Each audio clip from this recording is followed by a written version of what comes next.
de agosto. Seguimos con la tercera parte con el doctor William Yohai sobre De Cuba hay que hablar. Buenas tardes. Hoy es 23 de agosto, efectivamente, martes 23 de agosto, y vamos a continuar con un video que el muerto tuvo la amabilidad y la solidaridad de filmar hace unos días, con motivo de un libro que salió publicado recientemente, escrito por el escritor uruguayo Carlos Lizcano, que se titula De Cuba mejor ni hablar. Nosotros queremos refutar ese planteo de Liscano y decimos de Cuba hay que hablar, no es peor ni mejor, hay que hablar, hay obligación de hablar. Bueno, los primeros videos explicamos cómo en nuestra visión el capitalismo, en su afán eh, inextinguible, porque está metido en su estructura interna, decíamos en su ADN, necesita expandirse. Y como el planeta que vivimos es finito, esa expansión promete terminar acabando con la vida en el planeta y por supuesto también con la especie humana que integramos. Eh, yo sé que esto no es una cosa que todo el mundo acepte así, pero la evidencia se amontona. Hoy leemos los titulares que aparecen ahí en internet y dice que las sequías, la cantidad de sequías y el tiempo que duran creció un 29% en lo que va del año 2022. O sea, el clima se está volviendo mucho más seco y más impredecible, lo cual multiplica el efecto negativo de las sequías. Bueno, señalábamos que ese libro contiene varias inexactitudes que nosotros refutamos en base a documentos y en base a nuestra experiencia personal de haber vivido 10 años en Cuba y de haber viajado, mantenido un contacto con Cuba desde los últimos, se puede decir, 50 años, de una forma o de otra. Vamos a seguir comentando el libro.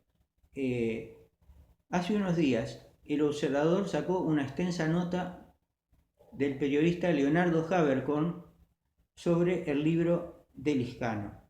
La nota es, por supuesto, muy elogiosa sobre el libro. A nosotros, yo le agradezco a Habercorn porque a mí me sirvió, porque el libro, el ejemplar del libro que tenía, resulta que lo presté y ya no lo tengo.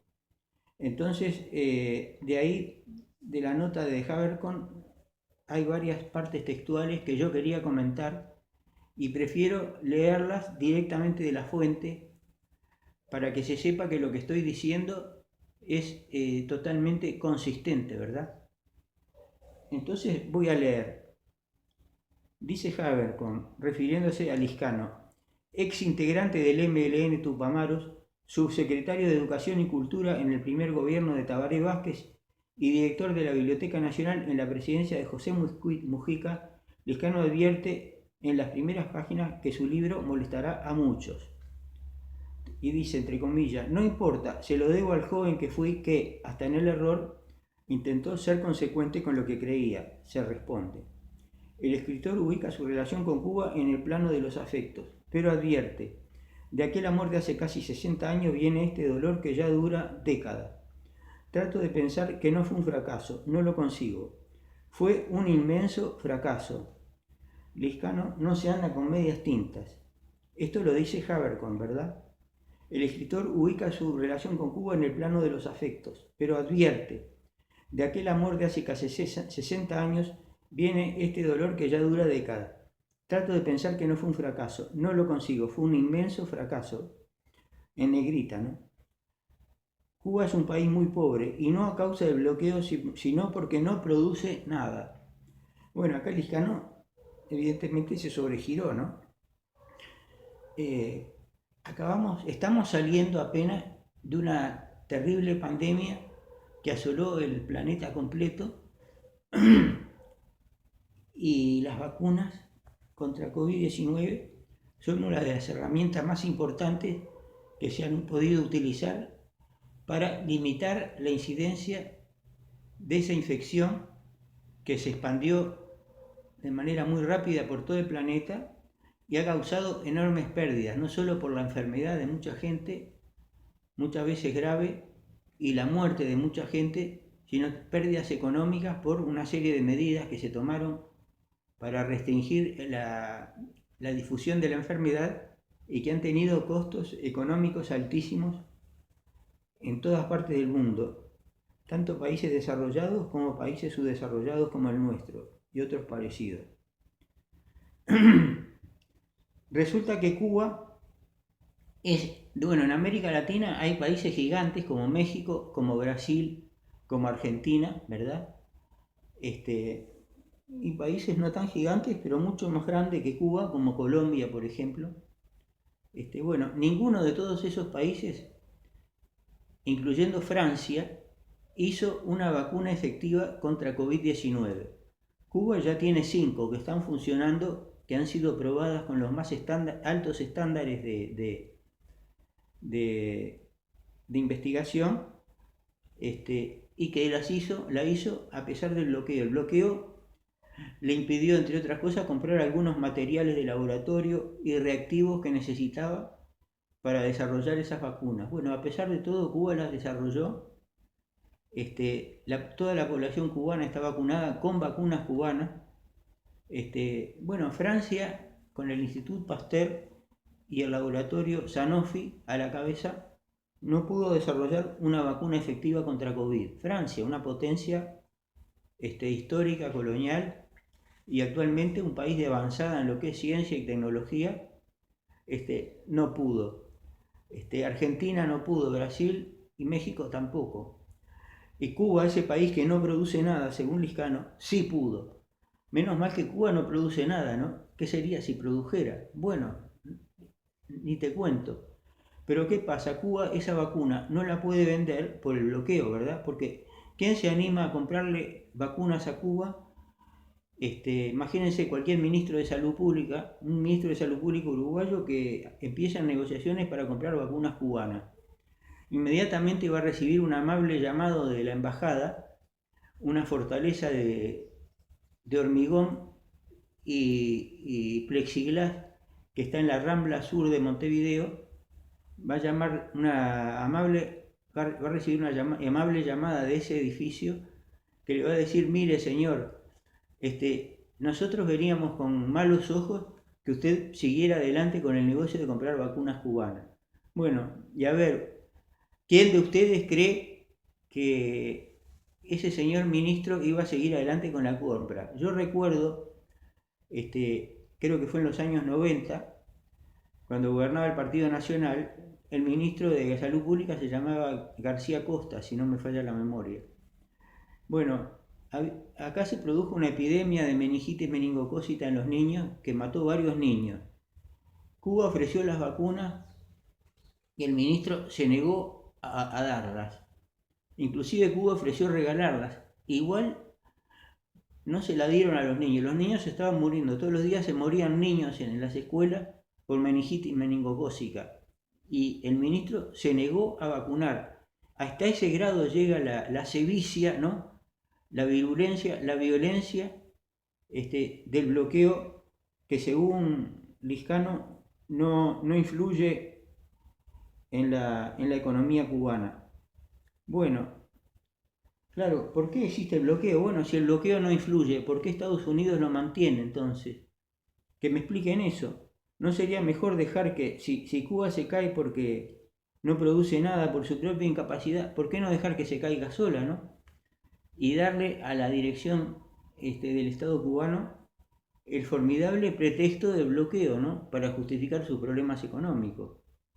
¿Saben por qué el bloqueo se mantiene? Porque Estados Unidos sabe perfectamente que si levanta el bloqueo corre el riesgo de que la economía cubana despegue rápidamente y se transforme en un ejemplo para el mundo, ¿no? Un ejemplo de que se puede dejar el capitalismo y tener una economía próspera.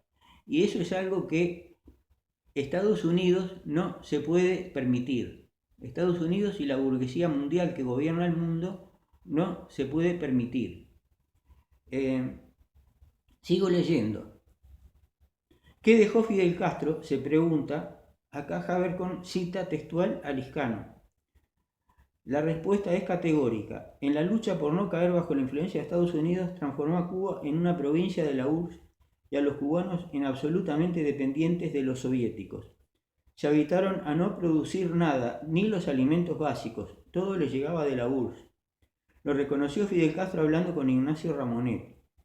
Estaría bueno que Liscano reprodujera textualmente esa supuesta o real entrevista con Ignacio Ramonet, en la cual Fidel Castro supuestamente dice eso. Recuerdo esa entrevista, no, creo que no la leí completa, no recuerdo lo que dice acá Liscano, pero es posible que Fidel Castro lo haya dicho. Fidel Castro dijo, inclusive no, hace muy poco tiempo antes de morir, cuando ya estaba retirado, en un discurso, si mal la memoria no me falla, en la escalinata de la Universidad de La Habana, Fidel Castro dijo que nuestro principal error fue pensar que sabíamos cómo se construye el socialismo. Y la verdad es que no sabíamos. O sea, Fidel Castro ha sido extraordinariamente autocrítico con su gobierno y con los errores que cometió. El libro bien documentado incluye la cita donde el propio Castro, dialogando con ese... Bueno, ya lo leí eso.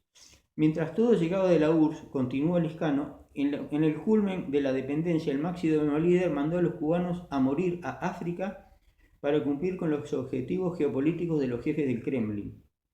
Bueno, esto es otra grosera falsedad. Tan falsedad es, últimamente yo estuve en Cuba para mi tratamiento, al tratamiento de la enfermedad que me aqueja, y vi un documental que pasaron en la televisión cubana, en lo cual entrevistaban a altos jerarcas de la Unión Soviética, de la extinta Unión Soviética.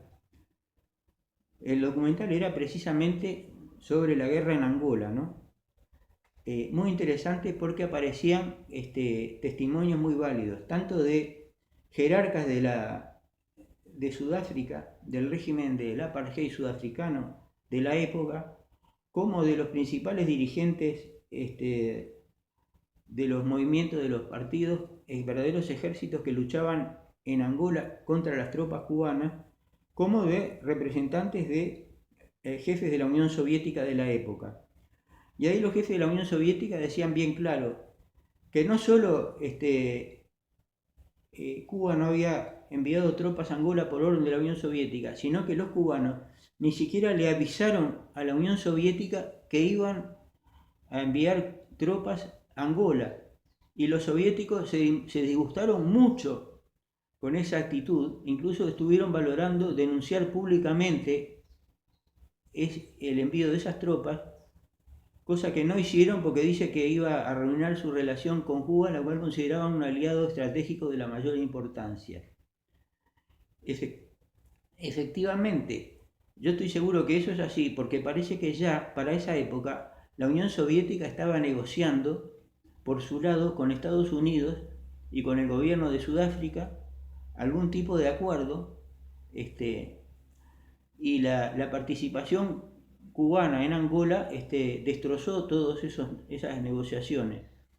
Entonces, la Unión Soviética se enojó mucho por la participación cubana en Angola, ¿no? Y yo creo que lo que dice acá Liscano, él lo sabe bien que es falso, porque en América Latina la distancia de las posiciones de Cuba con las posiciones de la Unión Soviética era brutal. O sea, yo recuerdo las posiciones de los partidos comunistas latinoamericanos, muy vinculados a la Unión Soviética, como todos sabemos eso, que después se reconoció que el oro de Moscú efectivamente existía, ¿no? Liscano se acuerda, y los que ven este video probablemente también, la propaganda que aparecía todos los días en los medios, en el diario El País y otros medios, sobre el oro de Moscú. Bueno, parece que sí, la Unión Soviética financiaba al Partido Comunista Uruguayo, y la posición de los partidos comunistas latinoamericanos en relación a los movimientos guerrilleros era totalmente contraria, ¿no? Yo recuerdo un artículo que salió en Marcha por aquellas épocas, de un analista político checoslovaco sobre la guerrilla de Che Guevara, dándole con un caño al Che Guevara por su supuesto romanticismo al encabezar la guerrilla en Bolivia. Inclusive recuerdo que yo escribí una cartita a Marcha en aquella época, y la llevé, creo que la recibió Hugo Alfaro, si no la memoria no me falla, no estoy seguro. Había una disociación total, ¿no? O sea, Cuba para nada cumplía los objetivos geopolíticos del Kremlin. Todo lo contrario, Cuba tenía una política internacional que chocaba muchísimo con los objetivos geopolíticos del Kremlin. Es verdad que Cuba apoyó la invasión a Checoslovaquia en 1968, eso es verdad. Pero en otras muchas cosas la posición cubana era diametralmente opuesta a la de la Unión Soviética. Y eso demuestra una gran independencia de Cuba de la Unión Soviética. Ya hablamos de la producción. Y Cuba sí produce. Yo soy un producto cubano porque el tratamiento que recibí en los últimos meses, desde enero hasta mayo de este año, es un verdadero producto cubano, ¿no? Un servicio prestado en condiciones competitivas a nivel internacional, de excelente calidad, y eso es un producto cubano, ¿no? O sea que Cuba sí produce. Está bien, produce mucho menos azúcar de la que producía antes y de la que debería producir. Anda por las 50.000 toneladas y Cuba estaba produciendo hasta hace pocos años alrededor de 800.000 toneladas. Pero en eso el bloqueo tiene mucho que ver, ¿no? Para producir azúcar se necesitan una infinidad de piezas y partes importadas, insumos importados, y si a Cuba se le dificulta tanto obtener divisas convertibles para importar esas cosas, y a veces cuando tiene el dinero, los que las tienen no se las venden por el bloqueo de Estados Unidos, por supuesto que es muy difícil que Cuba produzca lo que debería producir sobre cualquier cosa, ¿no? Sin embargo, Cuba sigue produciendo gracias al sacrificio de su pueblo y a la inteligencia de su pueblo y al espíritu empresarial de su pueblo.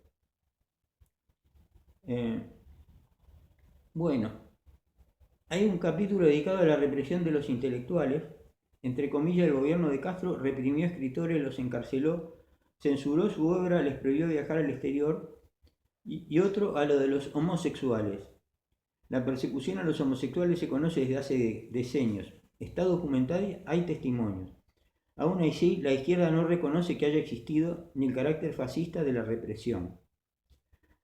Son cosas que, tal como indica el título de la obra, la izquierda ha zanjado con un silencio cómplice. Bueno, yo tengo algo que decir al respecto. En los años que yo estuve trabajando en Holguín, en el Hospital Lenin, recuerdo que había un médico que era el único especialista de una especialidad quirúrgica que había en ese hospital, un hospital enorme, ¿no? Donde los servicios de cirugía comprendían algunas decenas y tal vez algún centenar de personas. Ese hombre era reconocidamente homosexual. No era un homosexual de andar no sé, con ropa así muy estrafalaria, ¿no? Con un cartel que dijera soy gay. Pero todo el mundo sabía perfectamente que era homosexual y en su forma de hablar y de comportarse no lo negaba para nada, no lo ocultaba para nada. Bueno, ese hombre no solo era militante del Partido Comunista, sino que además era trabajador de vanguardia, era muy respetado por todo el mundo en el hospital. Era un hombre noble, un hombre bueno, un hombre que nos enseñaba a todos los cirujanos jóvenes la cirugía proctológica, y lo poco que yo sé de ese tema hoy se lo debo a las enseñanzas prácticas de él. O sea que yo no voy a negar que hubo un periodo que sí hubo una represión a los homosexuales, que fue un periodo oscuro de la Revolución Cubana, pero bueno, tenemos que ubicarnos, ¿no? Fidel Castro se educó en los jesuitas y Cuba fue una colonia española hasta los últimos años del siglo XIX, ¿no? Recién los primeros años del siglo XX, los insurgentes cubanos derrotaron al ejército español a un costo de vidas impresionante, ¿no? Murió un porcentaje muy alto de la población cubana en esa lucha, en esa guerra revolucionaria. Perdón. Y obviamente la cultura inculcada, imagínense, por España. España por algo sería el país de la Inquisición, ¿verdad? La Inquisición, país por excelencia de la Inquisición. Yo, mis conocimientos de historia de ese tipo andan medio flojos, pero creo que no estoy diciendo ningún disparate. España, país católico, con una iglesia muy poderosa, y esa fue la formación cubana, la formación cultural que tuvieron los cubanos durante varios siglos, ¿no? Entonces, que hubiera homofobia en Cuba, aún después de la revolución, no es nada sorprendente. Lo sorprendente sería que no la hubiera habido. Eso no justifica determinadas cosas que se hicieron, que Lizcano las describe con extremo detalle y las documenta bastante bien a mi juicio, y no soy yo quien las voy a justificar, no me corresponde además. Pero bueno, como yo decía, ¿no? El mundo es capitalista y nos va llevando hacia el abismo.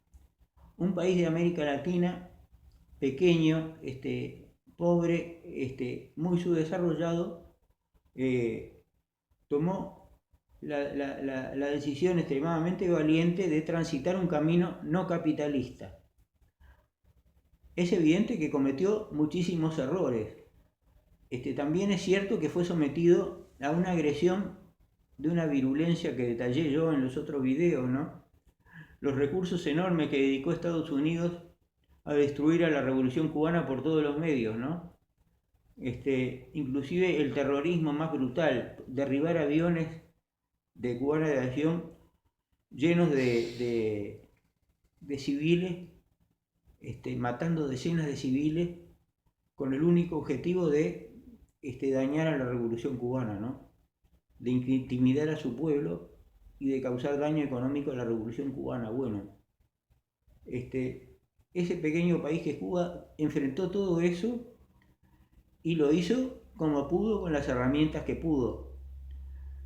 Acá Lizcano nos pone la relación de Cuba con la Unión Soviética como si en aquellos años la dirección cubana hubiera estado en un supermercado y hubiera tenido una serie de opciones. Bueno, me voy con este, me voy con este, me voy con este otro, ¿no? ¿Cuál es la historia de la vinculación de Cuba con la Unión Soviética? Bueno, cuando la Revolución Cubana toma las primeras medidas que Fidel Castro le había prometido antes de tomar el poder, y realiza la reforma agraria, expropia grandes latifundios nacionales y extranjeros, y ahí Estados Unidos empieza la guerra.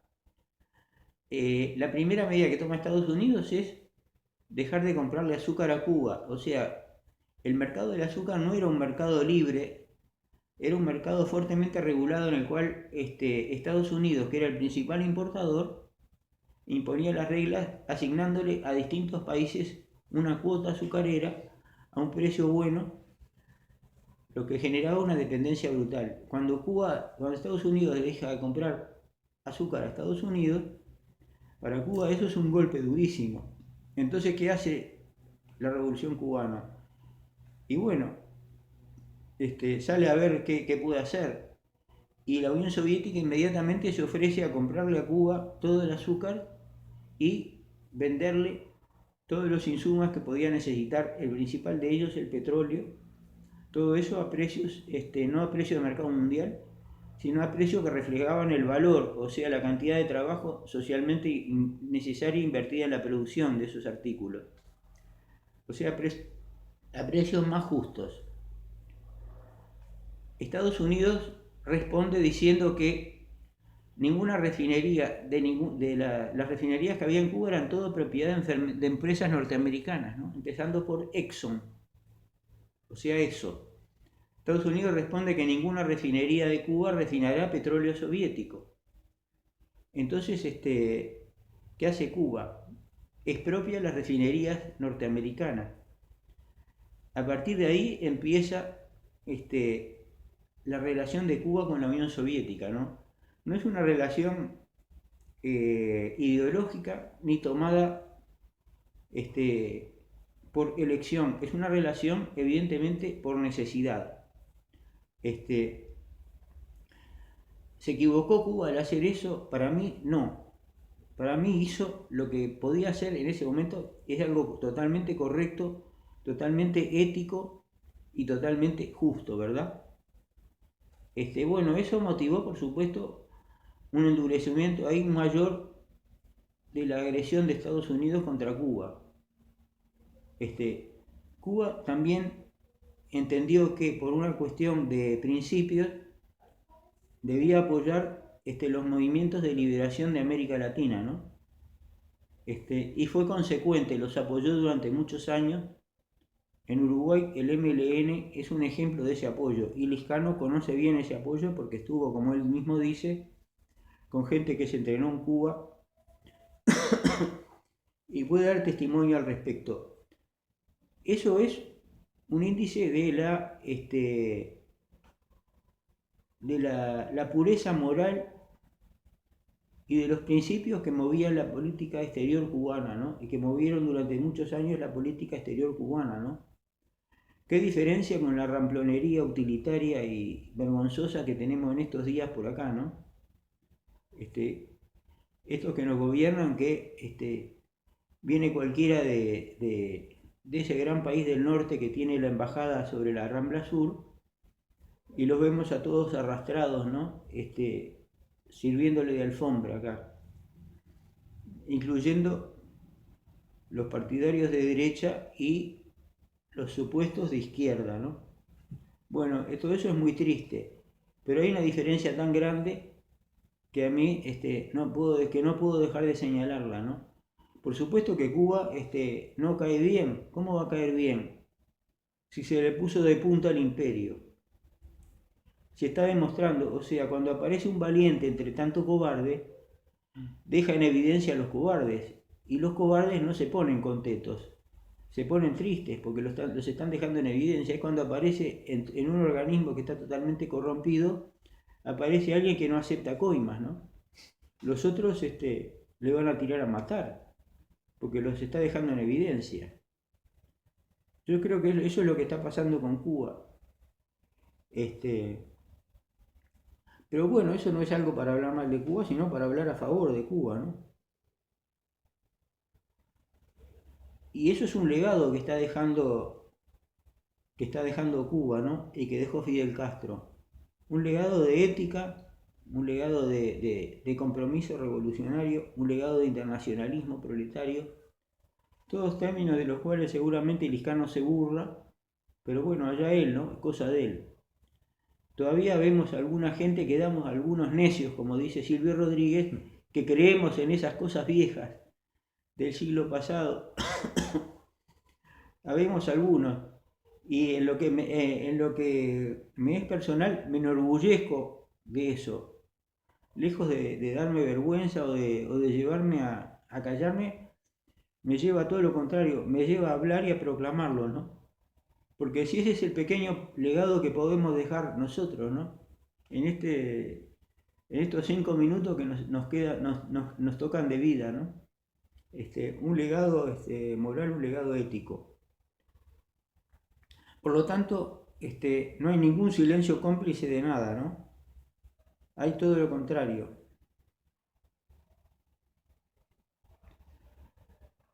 Bueno, hoy, anota Liscano, es políticamente imposible hablar con amigos de izquierda sobre Cuba, a menos que sea para elogiar el socialismo cubano y denunciar el bloqueo de Estados Unidos.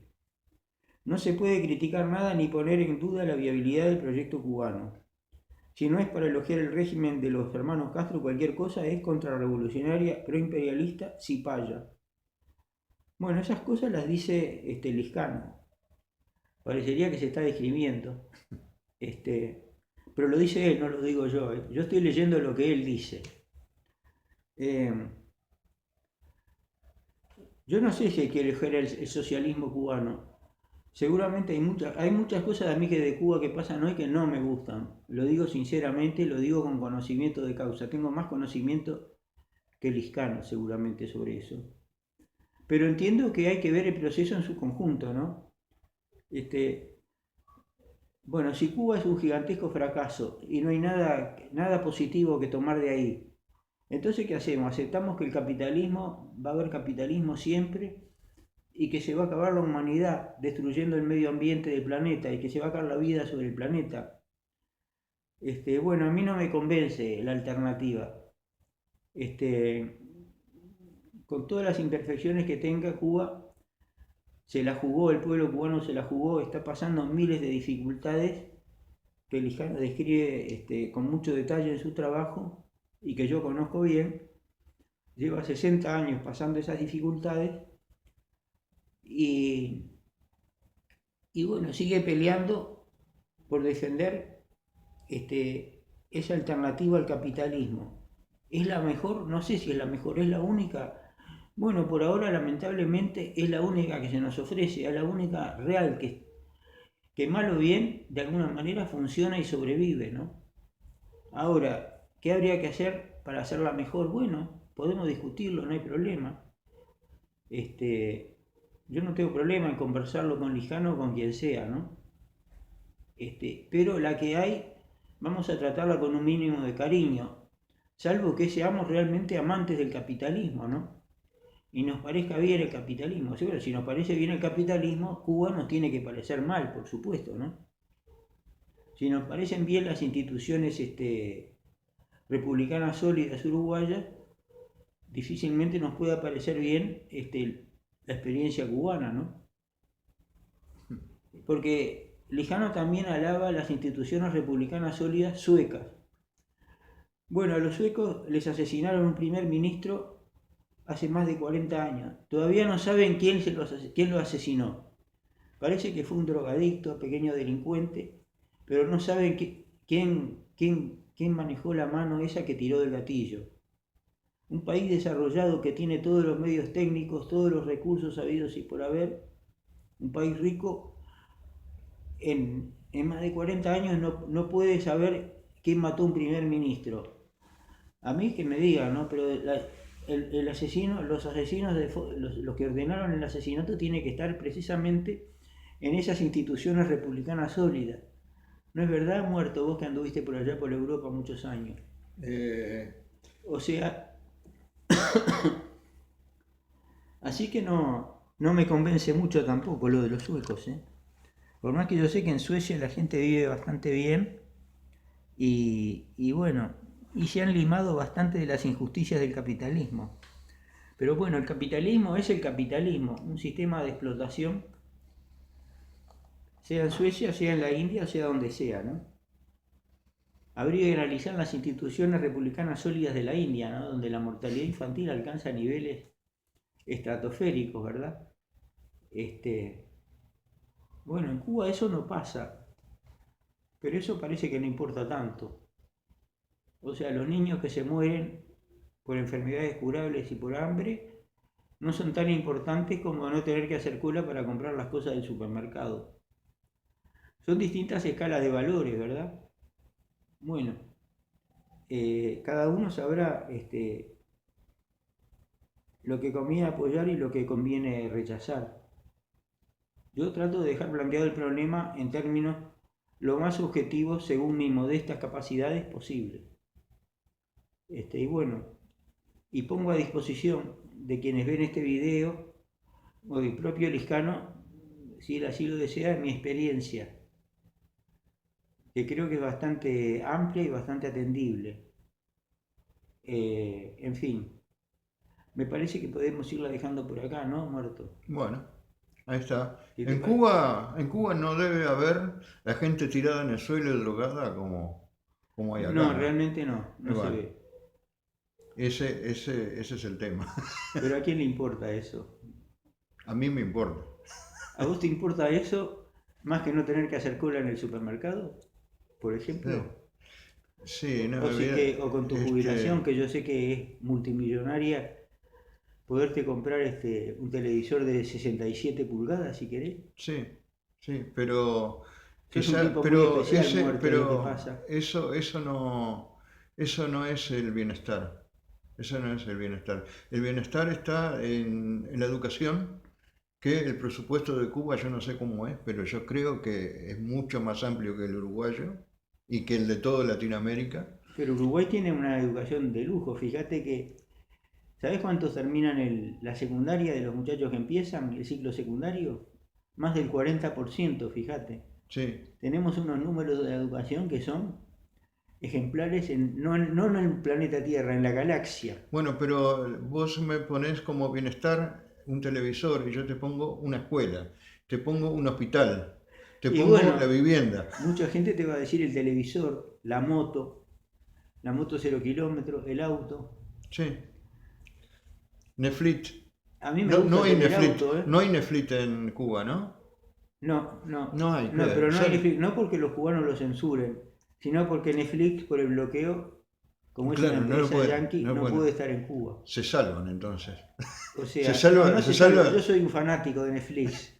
Ah, yo también lo veo. Me declaro acá en público. Este, yo miro bastante Netflix y veo cosas muy interesantes en Netflix. También hay muchas porquerías. Pero bueno, en Netflix no hay en Cuba por la censura de la democracia del norte, no por la censura de la dictadura revolucionaria del proletariado cubano. Sí, claro, La censura democrática del norte claro. les impide a los cubanos ver Netflix. Bueno, pero ¿por qué el hombre que está tirado en la calle, duerme en la calle, drogado, ¿por qué no mira Netflix? ¿Por qué qué? No mira Netflix, no mira la televisión en un televisor de 52 pulgadas. Y porque no Este, tiene casa, no tiene corriente eléctrica, no tiene internet, no tiene claro, bueno, televisor esa es la diferencia y entre no puede Uruguay y pagar Cuba. Netflix, ¿eh? Esa es la diferencia entre Uruguay y Cuba. Claro. Bueno, ¿terminamos por acá entonces? Terminamos, Bueno, un terminamos. saludo a la barra. Chao. Patria o muerte.